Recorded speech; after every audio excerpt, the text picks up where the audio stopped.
নমস্কার দর্শক বন্ধুরা, আমি ডক্টর শম্পা পূর্ব মেদিনীপুর থেকে। আমি একজন গভর্নমেন্ট রেজিস্টার্ড হোমিওপ্যাথিক ডক্টর।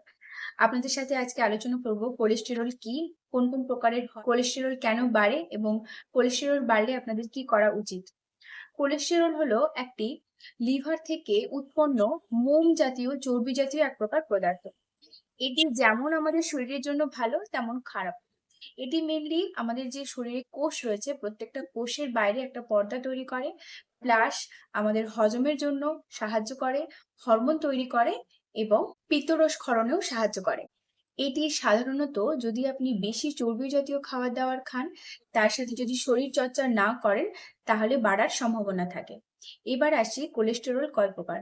মূলত কোলেস্টেরল দুই প্রকারেরই হয়, এলডিএল আর এইচডিএল। এই দুটো নামের সাথে প্রায় আপনারা সবাই পরিচিত। তা বাদেও ভিএলডিএল রয়েছে। মেনলি এইচডিএল এবং এলডিএল নিয়ে বলি।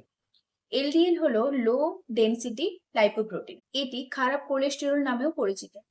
এই এলডিএল যখন শরীরে প্রচুর পরিমাণে বেড়ে যায় তখন আমাদের কোলেস্টেরলের মাত্রা খুব বেড়ে যায়। তখনই শরীরে ঝুঁকির পরিমাণটাও বেড়ে যায়। এর ফলে কি হয়, স্ট্রোকও হতে পারে, হার্ট অ্যাটাক হতে পারে, অনেক সমস্যাগুলো আসে এবং রক্তের যে নালী রয়েছে আর্টারিতে কোলেস্টেরল জমা হয়ে গিয়ে রক্ত চলাচলও ঠিকঠাক ভাবে হয় না এই এলডিএল এর কারণে। বাট আরেকটি কোলেস্টেরল রয়েছে যেটা হলো এইচডিএল, হাই ডেনসিটি লিপোপ্রোটিন। এই এইচডিএল কে বলা হয় ভালো কোলেস্টেরল। ভালো কোলেস্টেরল এই জন্য বলা হয় কারণ এই কোলেস্টেরল আবার যে বাজে কোলেস্টেরল গুলো রয়েছে সেগুলোকে কিছুটা লিভারে নিয়ে গিয়ে ধ্বংস করে এবং শরীরকে ঠিক রাখতে সাহায্য করে। এই যে আরেকটি বললাম ভিএলডিএল, এটাও খারাপ কোলেস্টেরলের মধ্যেই পড়ছে। এই যে এইচডিএল, এলডিএল, ভিএলডিএল এগুলো যখন মাত্রা ওপর নিচ হয়ে যায় তখনই শরীরে সমস্যা তৈরি করে। এবার আসি কোলেস্টেরল কেন বেড়ে যায়, কি করলে কোলেস্টেরল আপনাদের শরীরে বেড়ে যাবে। মেনলি এলডিএলটা বেড়ে যাবে। প্রধান হলো চর্বি জাতীয় খাবার দাবার, অস্বাস্থ্যকর খাবার দাবার খাওয়া।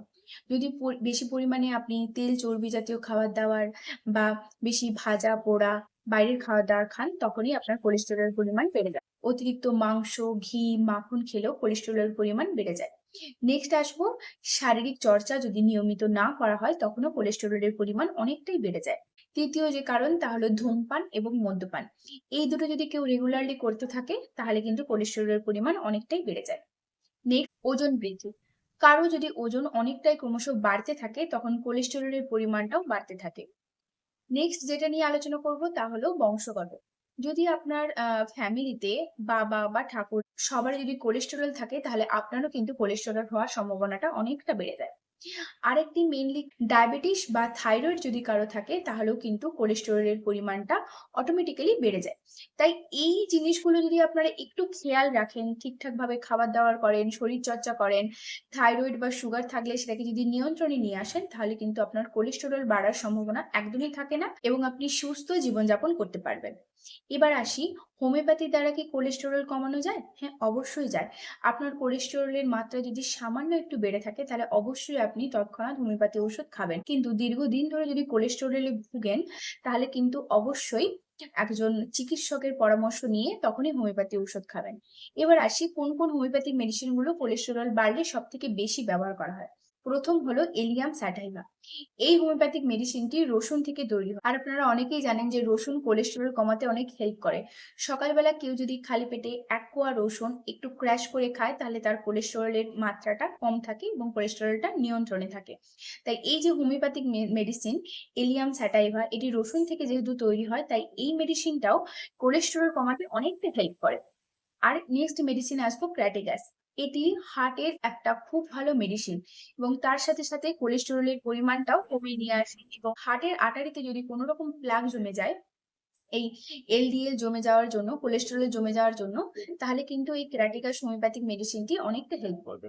নেক্সট মেডিসিন হলো লাইকোপোডিয়া। আরেকটি মেডিসিন রয়েছে যেটা হলো কোলেস্টেরিনাম। এই কোলেস্টেরিনাম হোমিওপ্যাথিক মেডিসিনটি কোলেস্টেরল বাড়ার ক্ষেত্রে খুব বেশি ব্যবহার করা হয়। সব পেশেন্টদের ক্ষেত্রেই কোলেস্টেরিনাম হোমিওপ্যাথিক মেডিসিনটি ব্যবহার করা যেতে পারে। আপনারা সবাই জানেন হোমিওপ্যাথিক ঔষধ কোনো রকম স্পেসিফিক ডিজিজের জন্য ব্যবহার করা হয় না। রোগীর লক্ষণ, গঠন, চরিত্র সবকিছু কালেক্ট করার পরে একটি মেডিসিন সিলেক্ট করা হয়। তাই বাড়িতে বসে হোমিওপ্যাথি ওষুধ খাবেন না, কাছাকাছি যে কোনো হোমিওপ্যাথিক চিকিৎসকের কাছে গিয়ে মেডিসিন নিয়ে তবেই খাবেন। আর যদি আমার কাছ থেকে পরামর্শ নিতে চান তাহলে অবশ্যই এই নাম্বারে যোগাযোগ করতে পারেন। সবাই সুস্থ থাকবেন, ভালো থাকবেন। নমস্কার।